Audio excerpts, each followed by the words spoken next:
Good morning, ladies and gentlemen. Thank you for gathering today. We will begin our service in just a few minutes, so at this time I'd like to ask everyone to please take your seats and silence your cell phones. Thank you.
Good morning.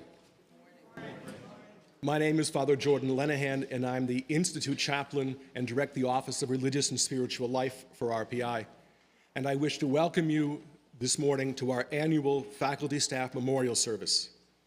A friend of mine, a Jewish rabbi, once said to me that in the Talmud, the rabbis record that a person continues to live as long as there is a single person alive who knew them, because they keep their memory alive within them.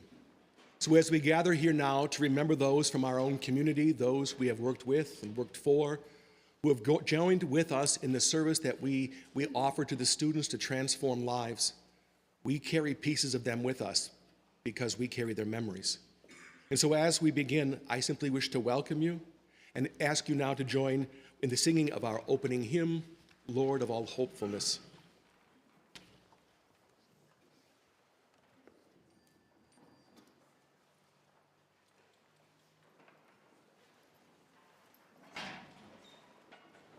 Please rise.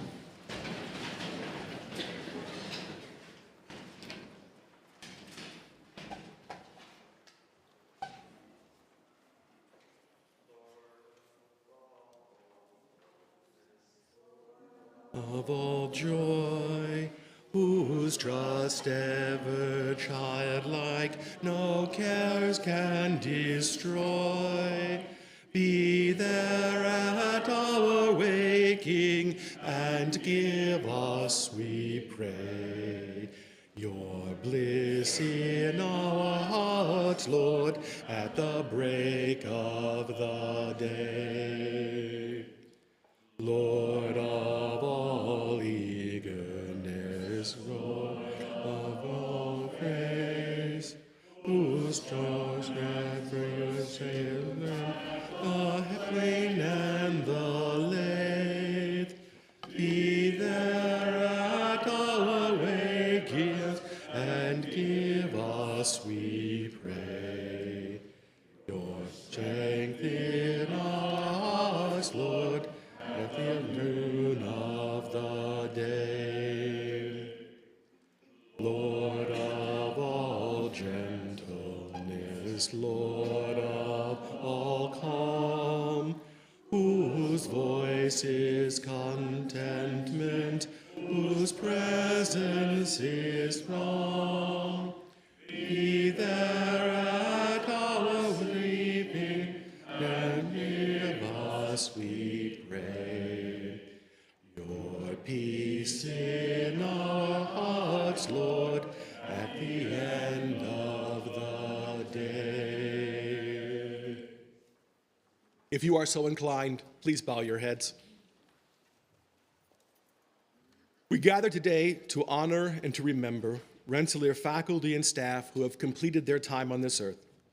We give you thanks for the gift of sharing them with our community, for their talents and wisdom and experience, for their dedication to the Institute, for their devotion and service to our students, and for their commitment to the advancement of human knowledge. We mourn their passing but we remember the good that they have done.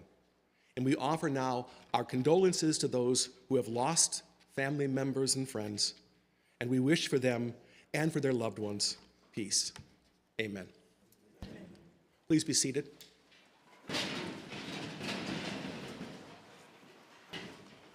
I would now invite forward President Marty Schmidt to offer his greetings to the Assembly.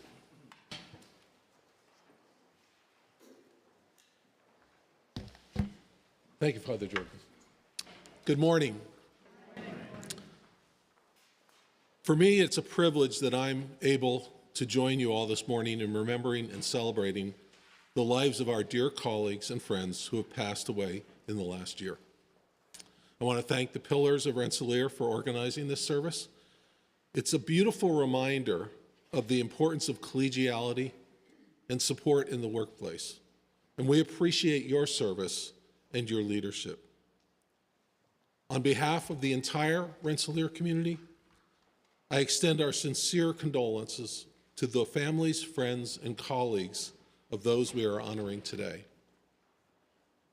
RPI is truly a better place for having had them as part of our community, and our lives are richer for having known them. In a few moments, we will eulogize Kathleen Anderson, Kurt Brenneman, Michael Cook, Kelly Coons, Mona Hella, Tracy Liebeck, Bob Linhart, Christopher Tong, William Allen Wallace, and Deborah Wentorf. And the Pillars will place flowers in recognition of their service to RPI. RPI is a unique place, and this annual tradition is one manifestation of our uniqueness. This is my third time to experience this, and I have to tell you that the first time I came to this event, my first year as president, I was astonished and filled with joy to see this tradition at this institution. It truly is unique, and it is one of the unique elements of RPI. You may not have worked with or even known everyone we're honoring this morning, but because of how tight-knit and connected we are here, I guarantee that each of them, whether staff or faculty, active or retired, affected your experience of this community. Today, we mourn and remember together, but throughout the year, we also collaborate with and celebrate each other. We refer often to our founding mission, educating students in the application of science to the common purposes of life. Those students, our students, are first drawn here because they learn about the world-changing research our faculty and alumni have done for more than 200 years.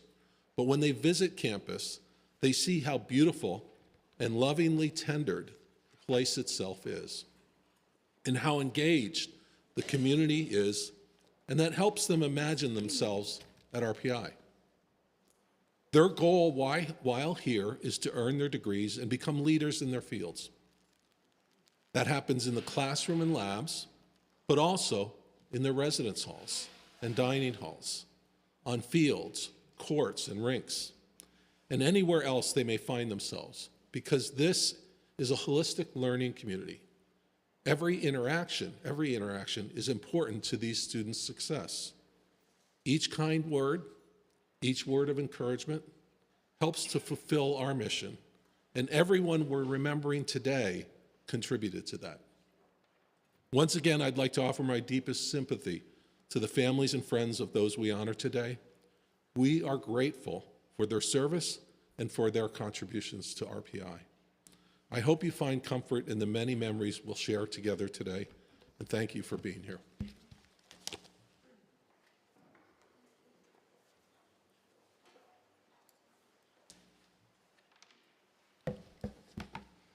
Thank you, President Schmidt. I would now invite Michael Century to come forward and to share with us a reading from a sacred text from one of the world's religious traditions.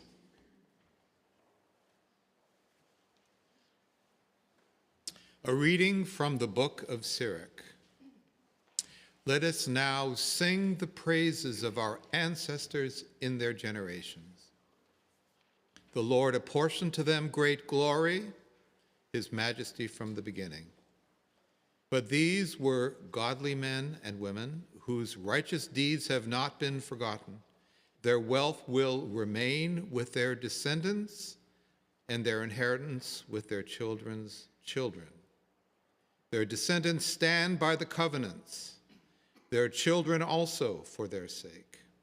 Their offspring will continue forever, and their glory will never be blotted out. Their bodies are buried in peace, but their name lives on generation after generation. The assembly declares their wisdom, and the congregation proclaims their praise, the word of the Lord.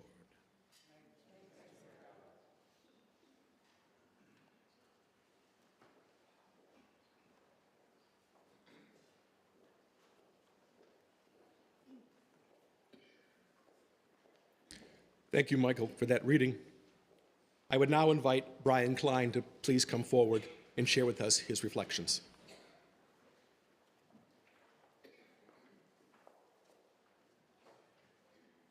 Hello. It's a privilege to participate in this memorial service for loved ones, friends, and colleagues to honor and celebrate those who have passed. I'm here to speak about Kelly Coons, the program manager at Haas, Humanities, Arts, and Social Sciences, where I work. She was a remarkable colleague, a loving friend, and an incredibly talented individual whose presence brightened our workplace and the lives of all who knew her. Each morning, when I arrived at work and the elevator doors opened, I was lucky to be greeted by Kelly's smiling face. She radiated positivity. On her desk was a board displaying daily messages. These were inspirational and motivational. Quotes like, "Nothing is impossible. The word literally spells I'm possible." Also on her desk was a candy jar that magically never got depleted, no matter how much was partaken. Surrounding her and her walls of her office were many pieces of artwork she created, a form of art that I had not known, called diamond painting. It's a painstaking craft that requires lots of patience to create a picture by applying tiny colored diamonds to a color-coded canvas, resulting in a shimmering mosaic. I really appreciated her work, and when we invited her and her husband Frank to our home for the first time, she brought us a diamond painting kit. Now, I have a lot of patience for detailed tasks, but my partner does not, and so he looked at me and said, "Clearly we know who's going to do this." So I spent many evenings working to make sure I finished the piece to show Kelly, knowing that she was unwell. I did indeed finish it and got to show her my handiwork and let her know that her gift started me along the diamond painting craft path. My partner and I spoke with Kelly weekly during her treatments and took her to lunch when she felt up to it. Our conversations always circled back to RPI. She wanted to know how her colleagues were doing, what our students were up to, and how their projects were progressing. Although her time at RPI was too brief, her commitment to the university and our community was unwavering. Kelly excelled in her work, always putting her heart into every project and bringing a level of creativity and dedication that inspired me. Her skill and passion for her work were always matched by her generosity, sharing of knowledge, and encouraging others to do their best. So whenever we discussed a project with her, her immediate response always was, "I love it." It's said that the true measure of a person is not found in the work they do, but in how they treat others. And in Kelly's case, she made us feel seen, heard, and valued every single day. She was the kind of person who took the time to make you smile, whether through her kind words, her laughter, or the warmth she brought to every conversation. Rest in peace, Kelly. Your light will continue to shine in our hearts, and we are forever grateful for the time we had with you. Thank you.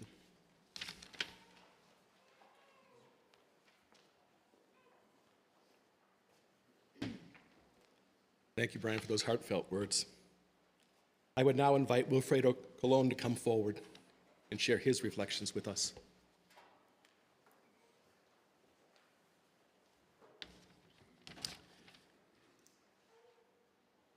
I was committed to keep my remarks to one page. Stay on time. The number 6 font doesn't help, though.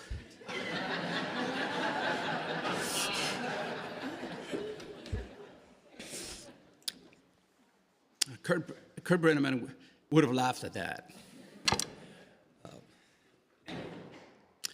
Kurt Brenneman was the School of Science Dean, but he started at RPI in 1989, assistant professor, associate professor, full professor, department head, School of Science Dean. He impacted the lives of many students, collaborators, and colleagues throughout his 35 years at RPI. So today I want to share my personal perspective and praise Kurt and express my gratefulness. He was my colleague of 28 years. He was my recruiter, sort of. I'll tell you why. He was my mentor in my early years of a faculty member, my official supervisor for 14 of those 28 years. I met Kurt first when I interviewed at RPI in 1997. I didn't know it then, but he was the chair of that search committee, and had just become an associate professor.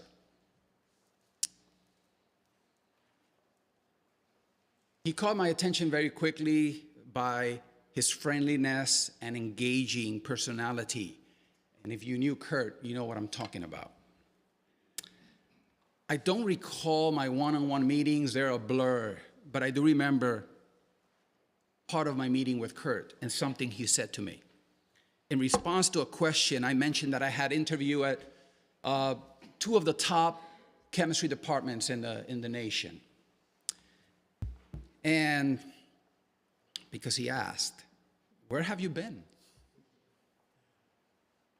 Kurt looked at me and asked me a rhetorical question I wasn't expecting.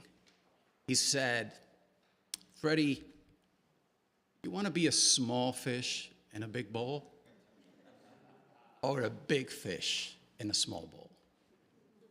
Now, I could have taken that one of two ways. You're calling me a small fish? But no, I took it as he intended it. He thought I could be a big fish at RPI. His sales pitch worked. Whether he was right or not, that's another story for another day. But it was a great experience. The first week I arrived at RPI, Kurt and Jim Moore would go to lunch, and so they stopped by my office and they invited me to lunch. Little did I know that I would become part of the famous chemistry table at the Russell Sage faculty and staff dining hall. How many of you remember that place? I have fond memories, nostalgic, every time I walk into that building. But being accepted to sit around that table of distinguished colleagues was the greatest form of welcome and mentoring I received. For about 7 years, I would go with them. They would stop by, pick me up, so to speak, because my office was on their way out, and I would go there. And that was a growing and learning experience. So you would hear a lot of things there. Interesting personalities. That became eventually the philosopher's table, a distinguished and infamous table that some people say was the reason why the faculty, staff, and dining hall ceased to exist. But that's where I learned about Kurt in his early years working at Radio Shack, that he enjoyed TV series and movies, his passion about flying, that he owned a plane. His adventurous spirit was most clear when he shared some of his experiences like skydiving and the tricks and things that he would do in the air. Occasionally, someone at the table would start venting or criticizing or something going on at RPI or elsewhere. But I don't recall Kurt ever being upset or critical or unkind in his demeanor. He was usually the coolest, calmest, most humorous person at the table. He was such a people person. I also knew Kurt as a boss. For half my time at RPI, he was my supervisor, first as department head, and then the last 10 years him being the dean and I being the department head of chemistry. A decade of regular meetings about every 2 weeks during the academic years, solving many problems, brainstorming ideas, and it was a pleasure working with him. And I don't think I would have been here this long without his leadership and just his easy way to deal with others. He did not wield his authority around, but led by communicating effectively, being a good listener, and just being a gentle leader. Many meetings at the School of Science leadership meetings where I thought, he should be upset. This is not right. But he never lost his cool. That was Kurt. I was writing a letter of reference recently and was asked to describe the candidate in 5 words. And that was a request that made me to reflect, and I'll share with you my 5 words. The Kurt that I knew as a colleague was kind, brilliant, welcoming, storyteller, and yes, I'll just say it again, kind. Kurt left us and his beloved MIMSI too sudden and too soon, but his memory and kindness will linger at RPI for a long time.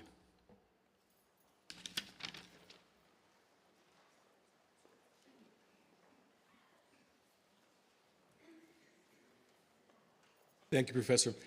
I have to confess, though, as you began to speak, I had an errant thought, and a line came into my head from the musical Rent.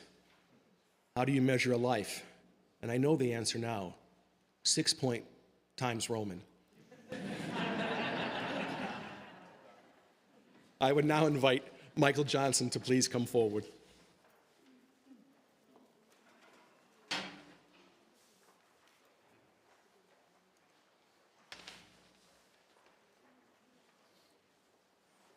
Hi, I'm Michael Johnson, and I had the pleasure of serving as Mike Cook's supervisor. Mike came to Rensselaer's environmental services team back in 2007 after a 25-year career at the Watervliet Arsenal. Mike spent the vast majority of his 17 years at RPI in the Johnson Engineering Center, where he did his best each day to provide a clean environment for our students, faculty, and staff, and most importantly, taking care of anything else he needed to make sure Phyllis Federici was happy with the building.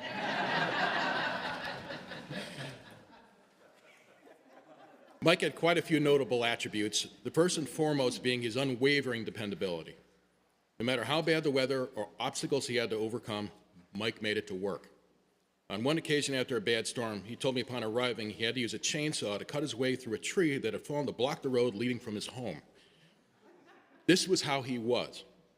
Mike always found a way past the challenges of each day to make sure he got things done for the people that depended on him. I often describe Mike to others as being as reliable as the sun rising each morning. Mike was always willing to help others.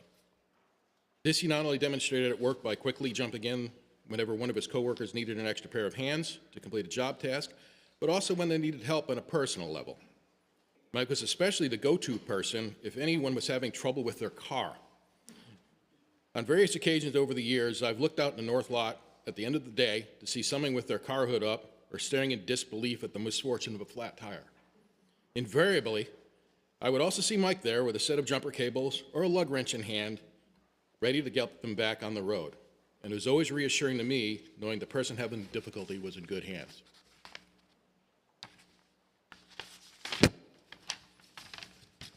Mike was charismatic, friendly, and he had a great sense of humor that could be somewhat self-depreciating at times. For those of you that don't know, Mike's sisters, Mary, Robert, and Eleanor Yurden, also work for Environmental Services and are now Rensselaer retirees. Back when Eleanor let us know she was going to retire, I joked with Mike that I was going to have him take over for her in Troy Building, and he quickly responded, "Oh no, you definitely do not want me being the one having to take care of the plants, all the plants my sister put in there."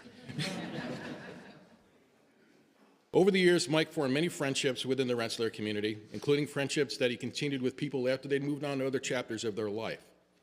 While all of us that knew Mike miss him, his loss was particularly hard for Jackie Ceramic, who for the past 12 years has worked with him in the JEC, and for Aislinn Kaptanaglu from our Facilities Customer Service Center. They were really good friends with Mike, and the three of them often enjoy a brisk walk around campus together during their daily lunch break. My final thoughts are for Mike's family. While its loss for us was shocking and difficult to process, for his family, the loss of Mike has been immeasurable. May they always take solace in knowing Mike leaves a cemented reputation for dependability, helpfulness, and friendliness.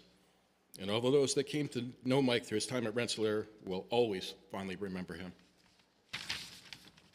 Thank you.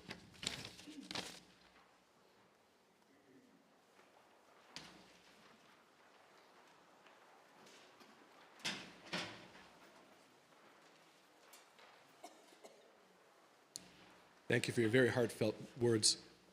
And I would now invite Jonathan Dordick to come forward.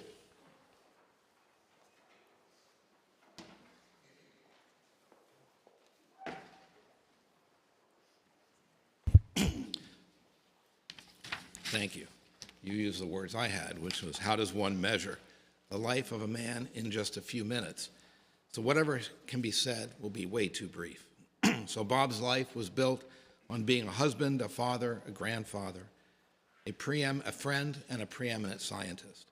As a husband just shy of 50 years, Bob was loving, he was caring, and he was quite likely very irritating at times. I knew that quite a bit.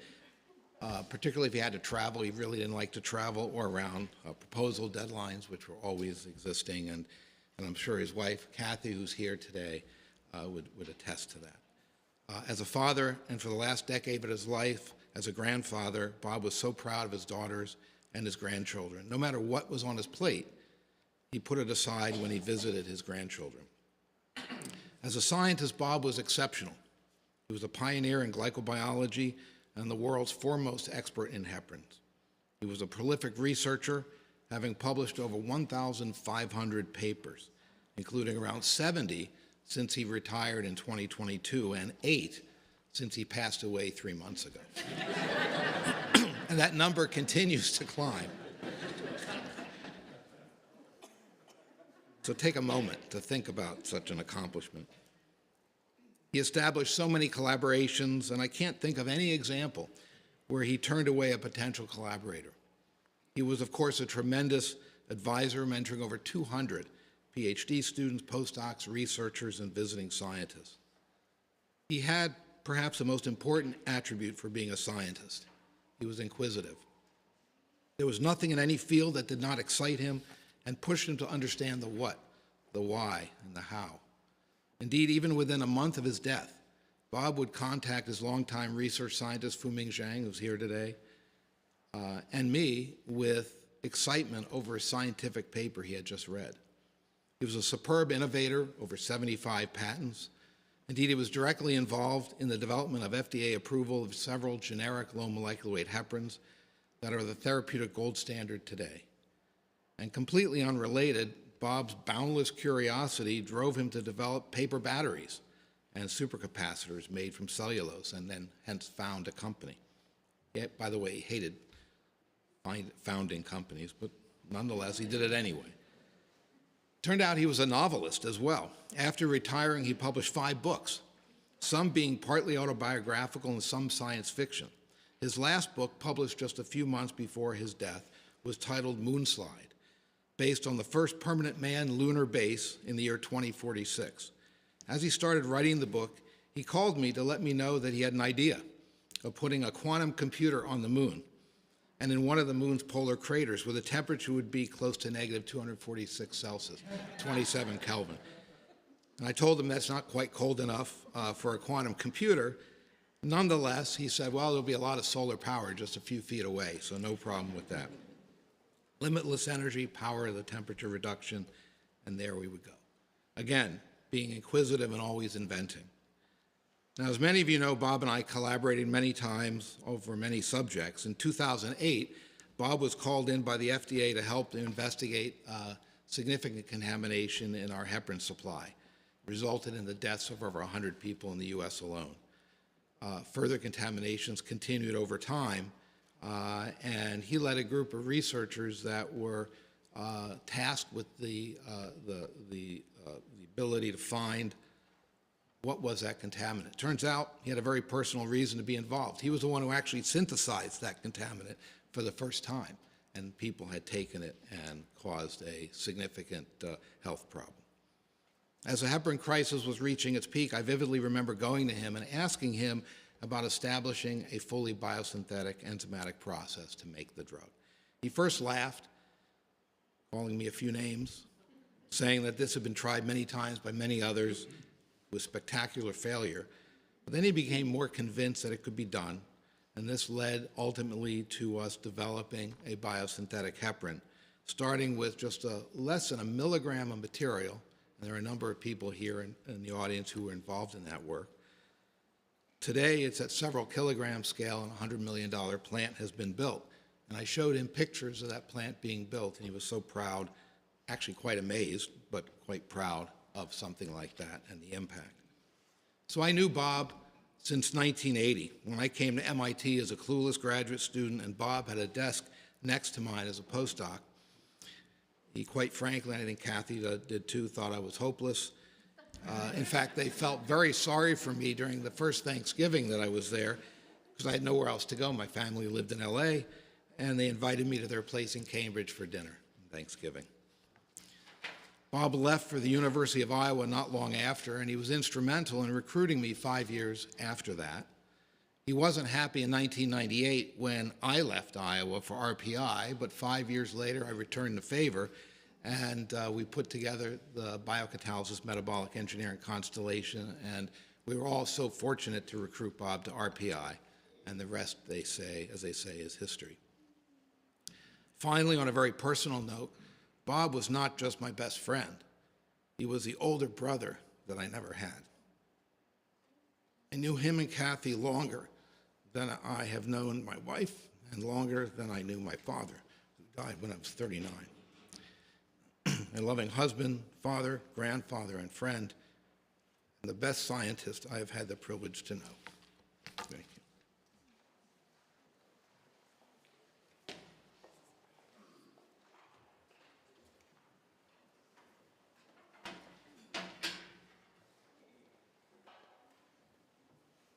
Thank you for your words. And would Mary Alice O'Brien please come forward?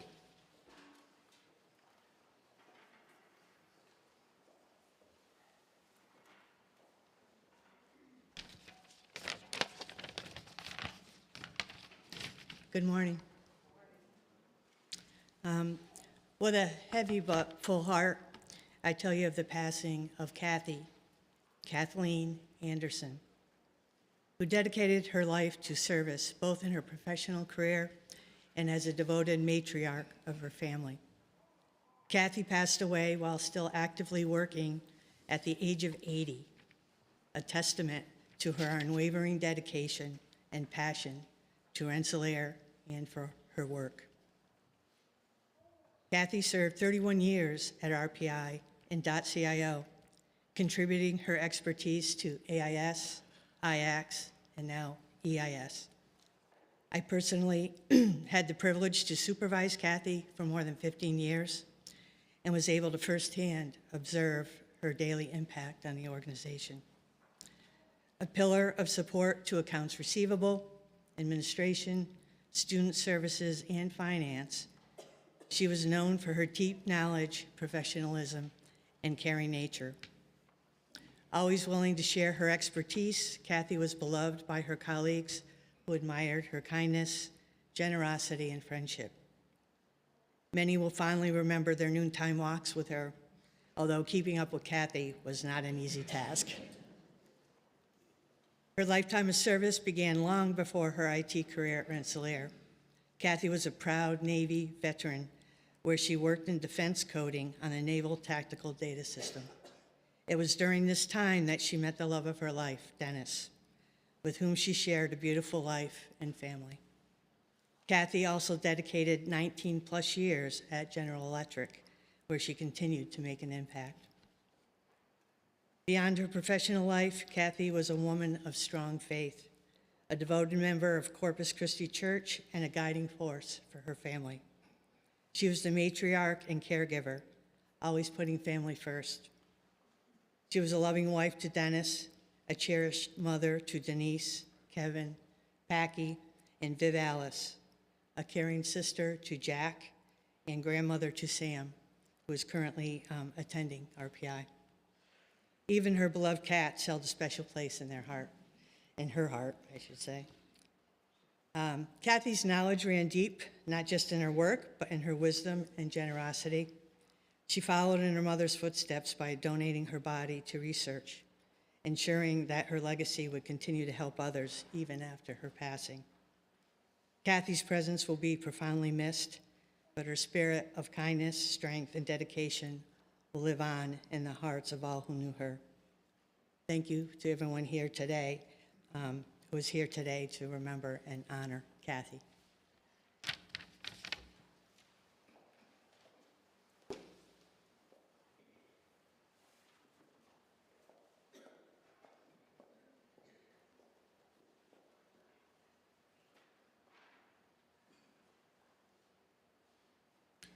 Let us simply take a moment now to simply pause, to gather ourselves, and listen to a poem by J.R.R. Tolkien.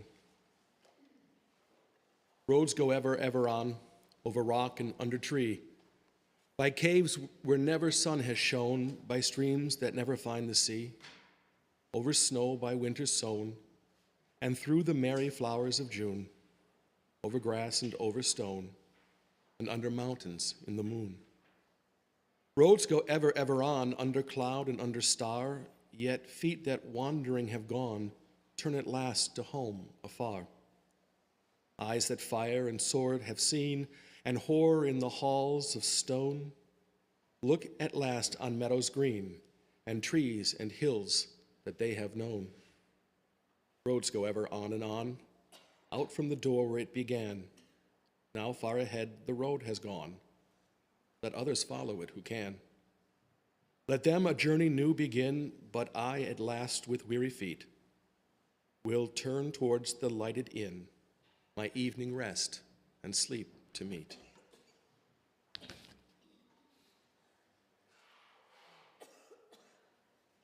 I would now invite Eric Kraus to come forward with his reflections.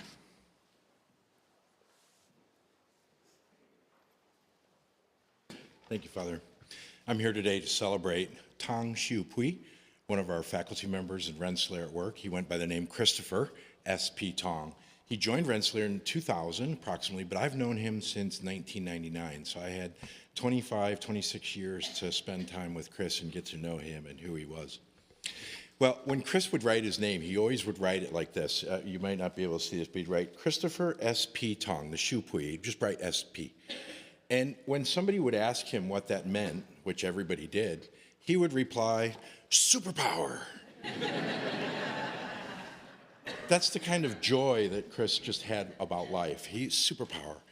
But as I've been reflecting over Chris, my best friend for the last couple of months, he did have a series of superpowers. One of his superpowers was as a researcher. He had so many publications. He was a data analyst. He taught data analytics with us. He was a data analyst. He couldn't help but get into data. When China started to free up some of its data and some of its data became more reliable, he delved in and got in there and just went crazy with that data. I had the pleasure of co-authoring several articles with him, and it was always impressive to see his genius. He was also had the superpower as a teacher. You know, I'm not going to say that we were competitive, not at all, but Chris always scored better than me on teaching evaluations, and it was always fun to see him the day we would get our scores, and he'd walk up to me very innocently and say, "Oh, how'd you do this time?" Worse than you, obviously.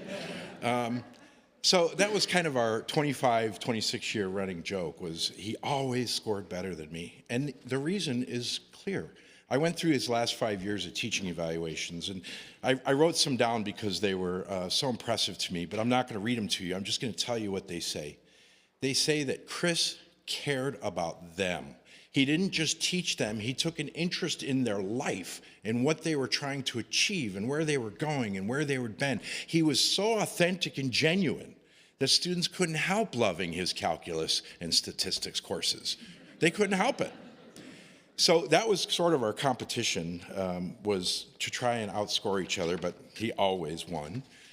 He was also excellent as an adventurer. We got the opportunity to travel the world together. He and I went to China more than 30 times.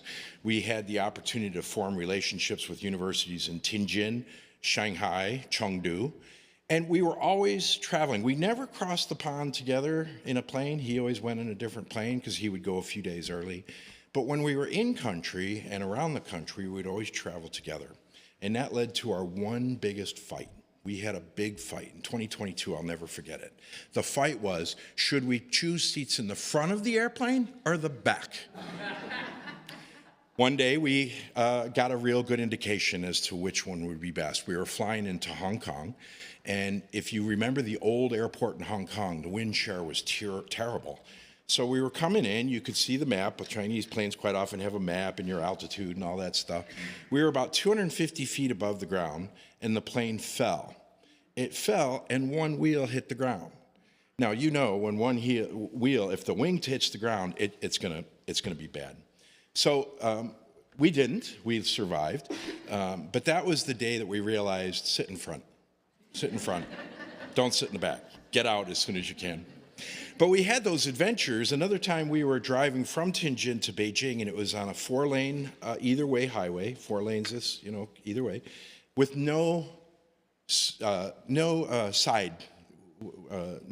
to the road. So we were in a van, and the van had a flat tire, and our wonderful driver just stopped in the middle of the road. Cars going by us at 150 kilometers per hour. It was crazy. So he and I just ran for the ditch to get off the road. Nobody else seemed to care, but again, we almost died together, and that would have not been good. I got the chance to go to a couple concerts with him over the years. We went and saw Air Supply, Foreigner, 2 bands that I didn't know a single song, but he knew every one. And if you could have seen him in that audience, standing there singing at the top of his lungs every single song, Air Supply got me, it was just so easy to see the joy that the man had in his life. That's who I want to celebrate today. I take with me my best friend, Christopher Tong Shu Pui, that spirit, his spirit of whenever there was a problem, he would simply say, "Mei guan qi, mei wan ti," no problem. And he would deal with the problem. That's who he was. He was full of life. I take that with me. Chris, you're my example. Chris, you're who I aspire to become. I miss you.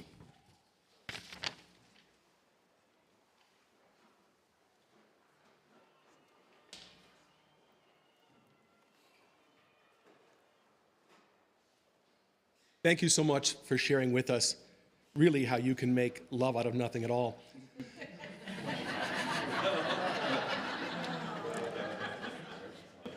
And I appreciate the lesson that I will now take with me, which for safety reasons I must always fly in the front, which is of course business class. And on that note, I would invite John Wen to please come forward and share his reflections. That's a nice trick to get the flying in business class approved for safety reason, right? I'm here to celebrate our dear friend and colleague Mona Hella, who passed away on January 20th this year. Mona has been with ECSE for over 20 years. She joined ECSE in 2004 and then was promoted as assistant professor, promoted to associate and full professor in 2018. Mona and her family are deeply entwined with RPI. Mona's husband, Hisham Mohammed, he's a senior lecturer in biomedical engineering. Mona's older daughter, Maram, is a senior in ECSE. She chose very wisely the department. Her younger daughter, Layla, is in high school and hopefully will consider RPI as well. Hisham wrote to me shortly after Mona's passing that Mona loved her job and considered RPI as her second home and family. That's really who Mona is. We had a gathering here, actually, in this exact room about 2 months ago, celebrating Mona's life. Family, friends, current and former students and colleagues sending their tributes. I'll just quote some of them here. You can see her impact. Her former PhD student, Burak Catley, flew in actually from Los Angeles. He is currently a principal scientist at Broadcom. He remembered, it was a day in August 2005 when I knocked on her office door. I introduced myself. Professor Hella was working behind her desk and smiled at me. And suddenly, I found myself in a joyful conversation ranging from the phase noise of a voltage control oscillator, he used VCO, luckily I know that, to the importance of tea in Turkish culture. The smile I saw that day always stayed with me and my lab mates through our research journey, and it was probably our greatest source of strength and facing the inevitable challenge of research. Mona is always welcoming, smiling, and stay positive. A former undergraduate student in Mona's class, Tammy Chow, she's now the system engineering program manager at Apple, said this: Professor Hella was a wonderful teacher and mentor to me. She always made time for my question and explained a tricky problem to me second or third time. She was a key influence on me starting my career in the electronics field after graduating. Her current student, Dan Fiormora, said, Dr. Hella truly cared deeply about her students and regarded us as family. Every time I asked her for advice, she would say, well, if you were my son, my advice would be. She was always smiling and cracking jokes during discussion, keeping her work fun and lighthearted. Our colleague, ECSE faculty, Agun Julius, remember Mona, another side of Mona as a colleague. She never hesitated to tell you her honest opinion on what is best for our department and institution. Not because she was upset, but because she wanted the best for us. I can tell that's from my first my experience as department head. She was never hesitant to let me know what she thinks. But it always came from a good place, you know, because at the end, she always wants to move us forward.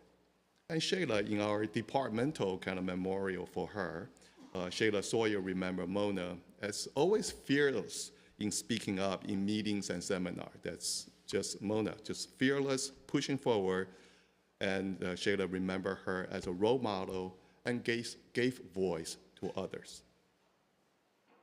We'll always remember Mona as a brilliant researcher, dedicated teacher, and wonderful colleague. And we miss her dearly. Thank you.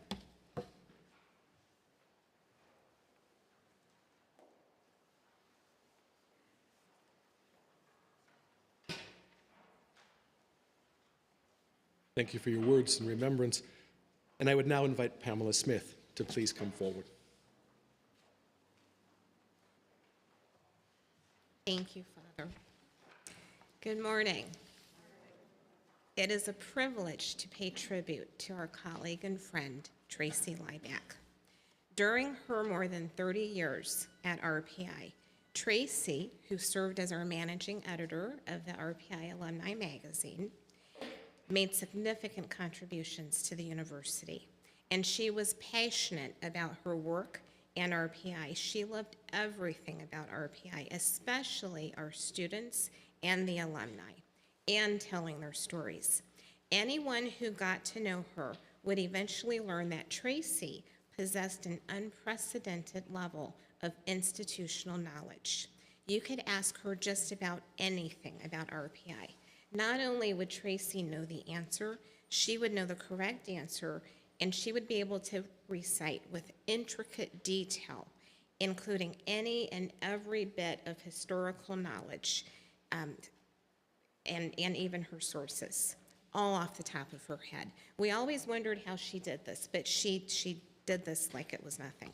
Tracy had a degree in magazine journalism from the Newhouse School of Journalism, and she was passionate about long-form stories, news, and magazines. She took great pride in her work and made an impression on everyone who worked with her.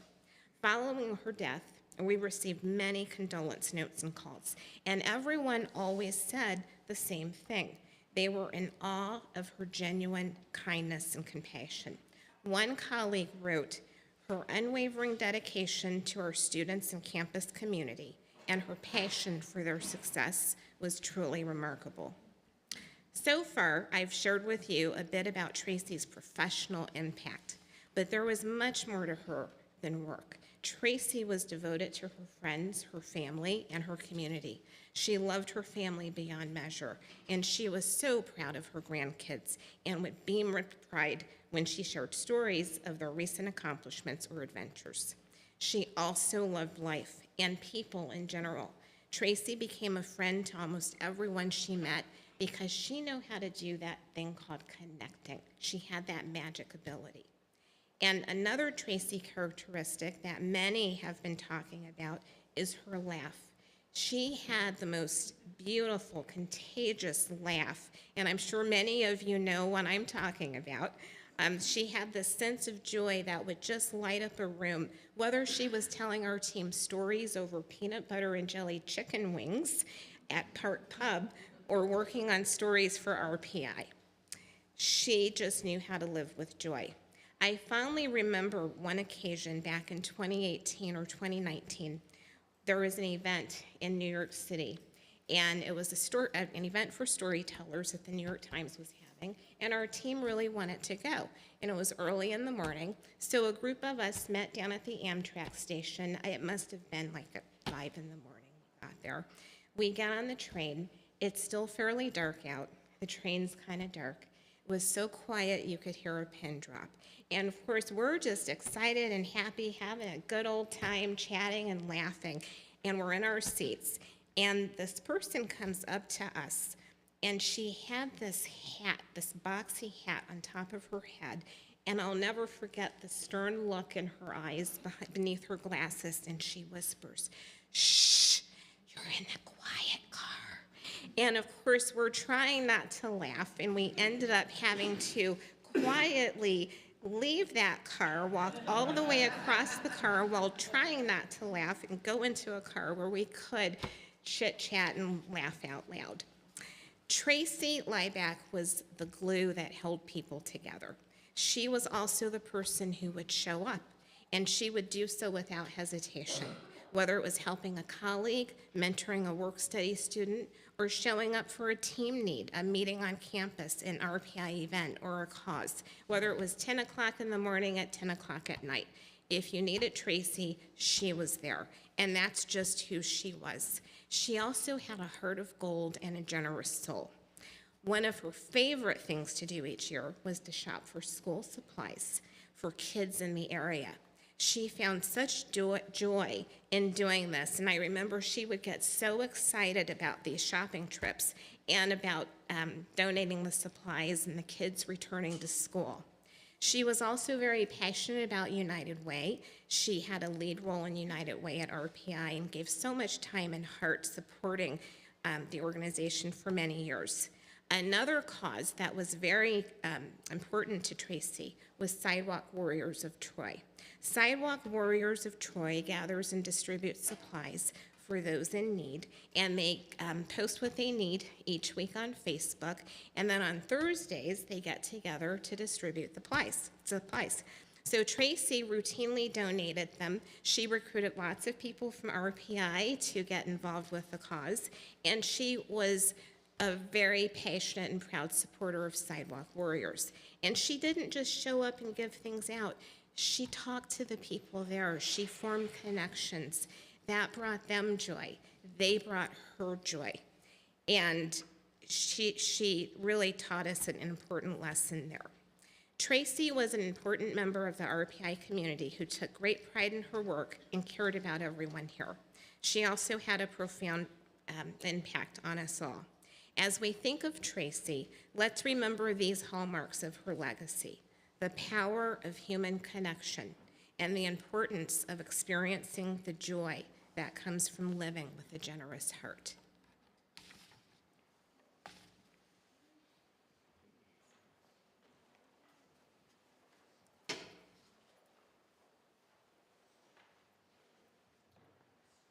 Thank you. And I would now invite John Kolb to come forward.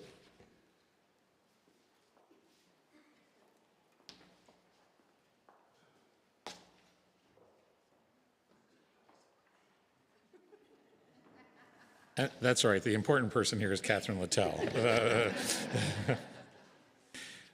So we're here today to recognize a beloved colleague who we lost this year, Deborah Lynn Wentorf.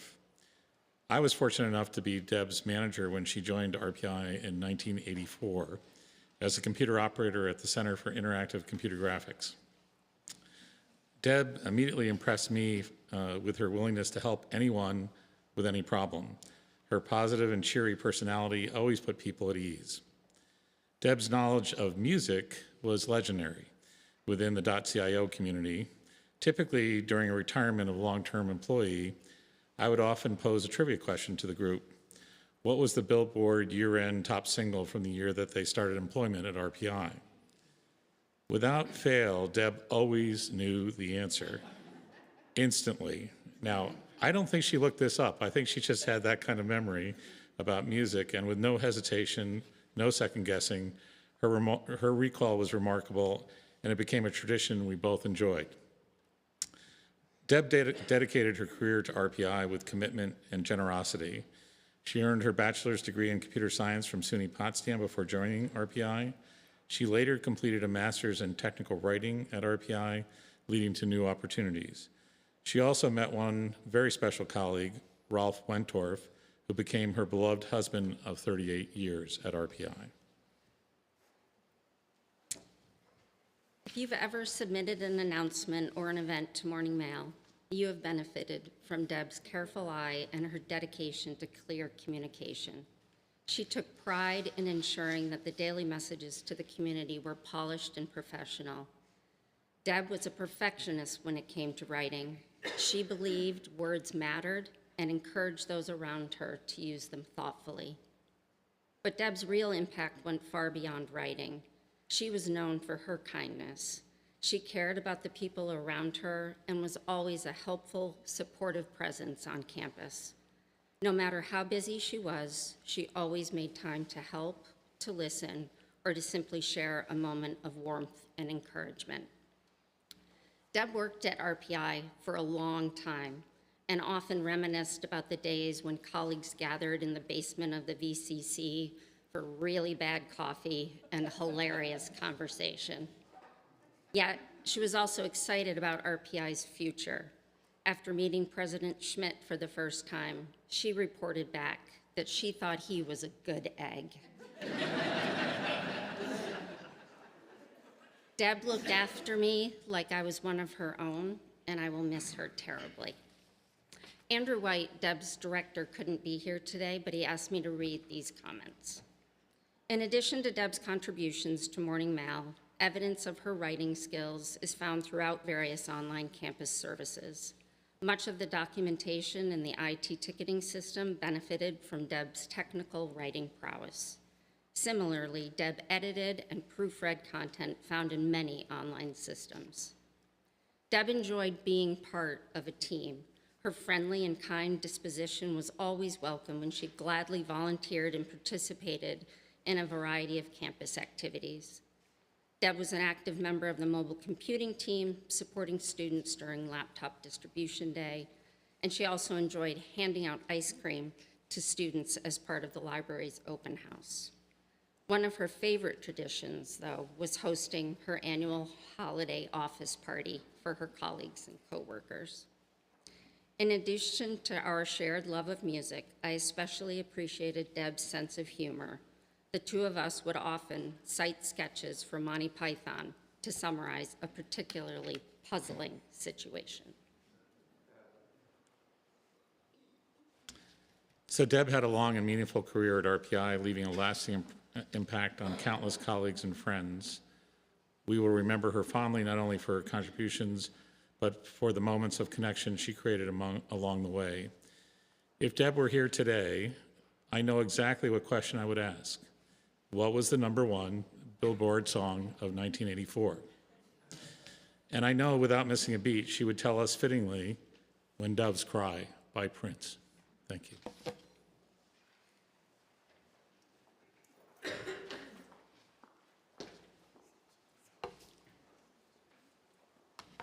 Thank you, and especially Catherine, but I'm going to stifle myself and not make a comment on the price and value of good eggs today. But I would ask now Emily Liu to please come forward and share her reflections.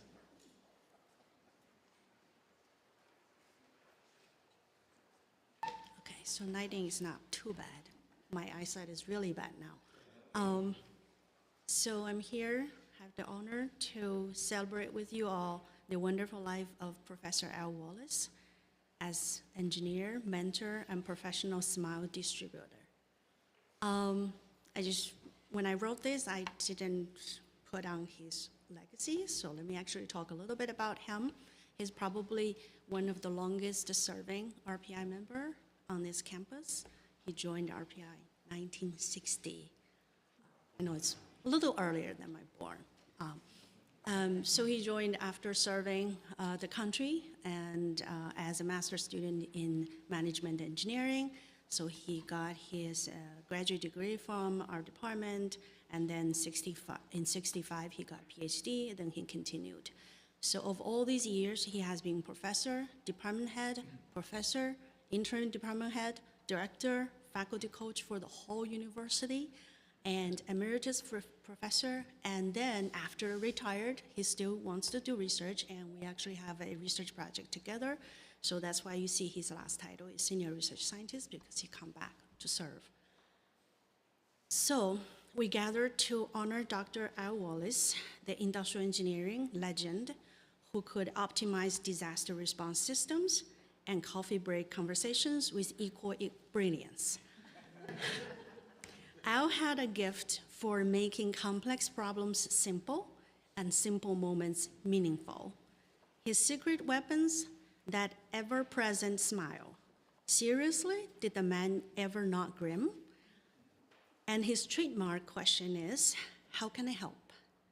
Which he'd ask with such genuine interest that you'd wind up sharing your life goals before remembering you just bumped into him at the printer. Even during his hospital stay at St. Peter's, Al's spirit never wavered. Nurses remarked how he brightened at every visitor, immediately asking about colleagues and students and families and everything. When Martha joked about bringing him research proposals to cure his boredom, we all recognized the truth. Al's curiosity and dedication never rested. His students will never forget the professor who turned complex theories into aha moments with his trademark clarity, and celebrated their successes like a proud parent at graduations, and also remembered their career goals years later, still cheering them on. Our colleagues treasure memories of the man who built bridges between disciplines with humor and humility, made every meeting warmer with his easy laugh, offered help before anyone could even ask. Countless photos capture Al in his element, surrounded by beaming students, his smile as wide as theirs. That joy was his signature in classrooms, conferences, or even hospital rooms. He reminded us that meaningful work should thrive on connection. While he revolutionized infrastructure resilience, his true superpower was people resilience, showing us how to lead with curiosity, kindness, and just the right dash of humor.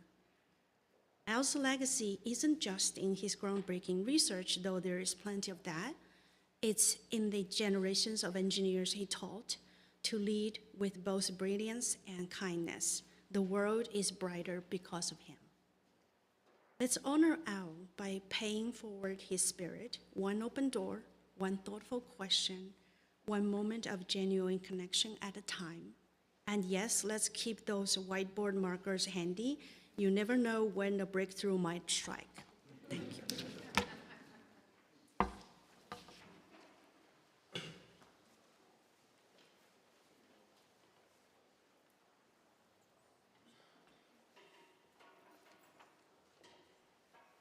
As we've heard words of remembrance from our colleagues and our co-workers and our friends who have passed this year, Please join with me in a responsive reading of We Remember Them by Sylvan Kamens and Jack Reimer. I'll read the non-italics line, and if you would join in together as an assembly in the italics response. In the rising of the sun and in its going down, we remember them.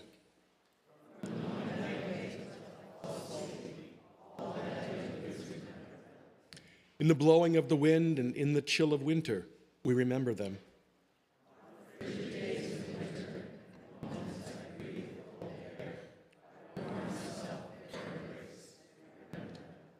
In the opening of buds and in the rebirth of spring, we remember them.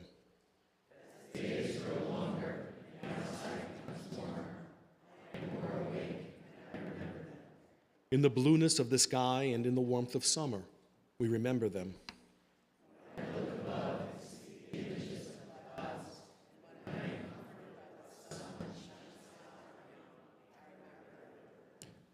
In the rustling of leaves and in the beauty of autumn, we remember them.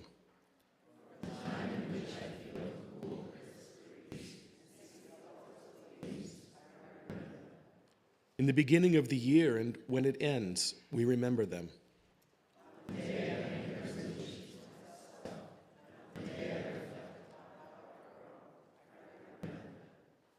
When we are weary and in need of strength, we remember them.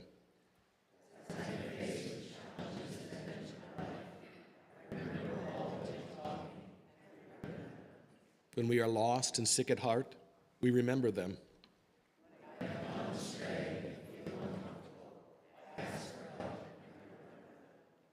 When we have joys we yearn to share, we remember them.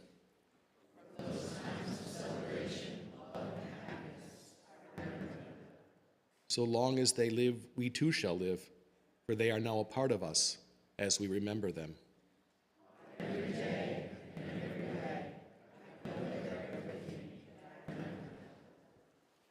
I would now invite Lou Padilla to come forward, and as the names are called, a flower is placed by the pillars of Rensselaer.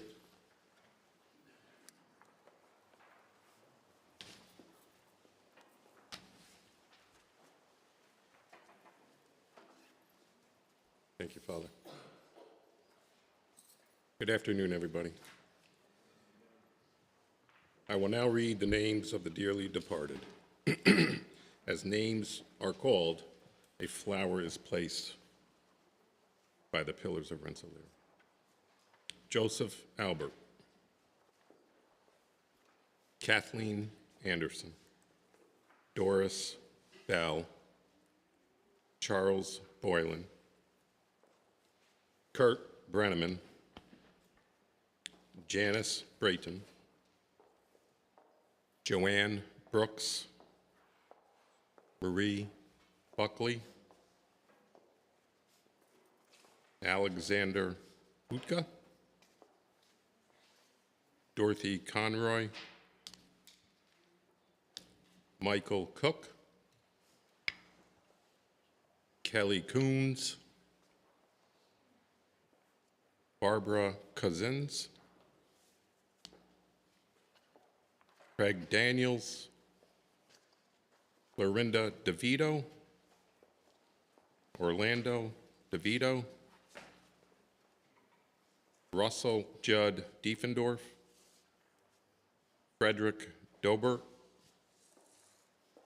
Deborah Poole Emanation, Gary Evans, William Flaherty, Maddie Flowers, John Grady, Richard Grosh, Sandra Gull, Dennis Guyon, Orlin Harrison, Mona Hella, Richard Hilbert, Mary Hilton, Janet Heiser, Robert Huckenberry, Elizabeth Ann Carey, Carol Lawless, Bok Lee, Tracy Lieback, Robert Linhart, Robert Gustav Lowry, William McCoy, Margaret McLeod, Mark Mikovich, Andrew Mondor, Eileen O'Connor, Donald O'Meara, Gloria Pappas, John Park, Patrice Pierce, Casimir Poznowski, Alina Prezio, Matabushi Raghavachari,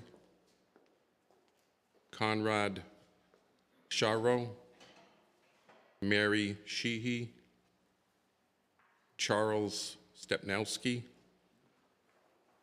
Pasquale Zolo, Eric Timrud, Christopher Tong, Rose Vambaco, Roger Waldron, William Wallace, Deborah Wentworth, William Winslow, and Basha Wozniak.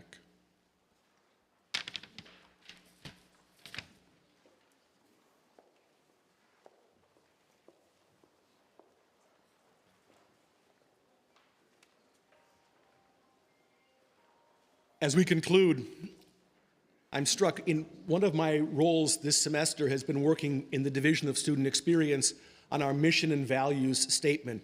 And last week in our discussion, we were talking about inclusive excellence, and we were trying to define it. And we were going back and back and back and forth about what it means and what words to use. And I came to realize, well, the words of a famous Supreme Court justice came to my mind. I can't define it, but I know it when I see it. And today, listening to these reminiscences of folks from such varied departments and divisions within the Institute, this is where you see the excellence that we strive for. This is where the excellence that we call forth from each other and from our students comes to the fore and takes flesh. We see in all of these lives really what it means to be inclusive and excellent in what we do.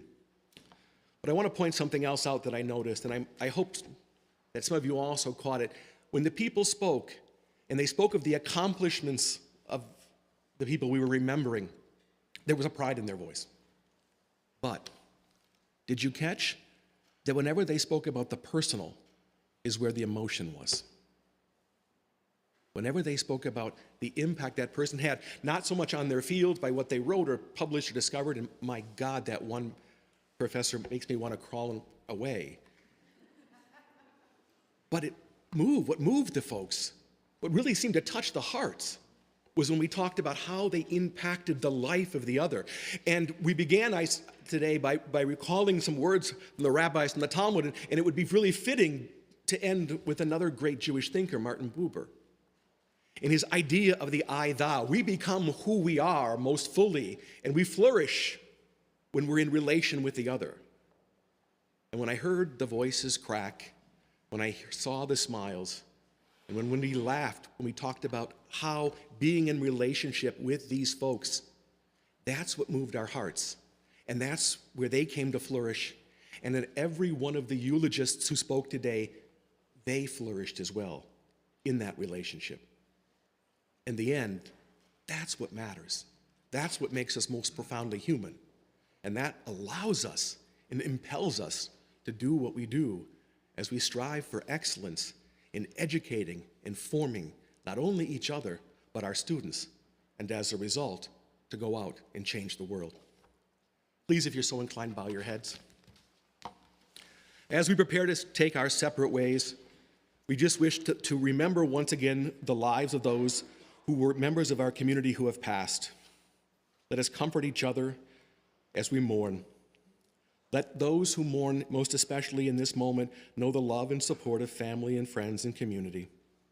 May that ease their sadness and sustain us with remembrances and memories of love and laughter and achievement. May their legacies be celebrated, and may we, through our words and actions, live up to the standards, not only professionally, but as human beings that they have set for us. Amen.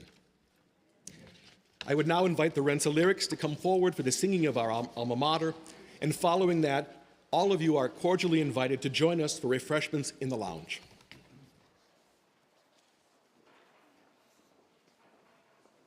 Please stand.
Thank you once again, and please join us for refreshments.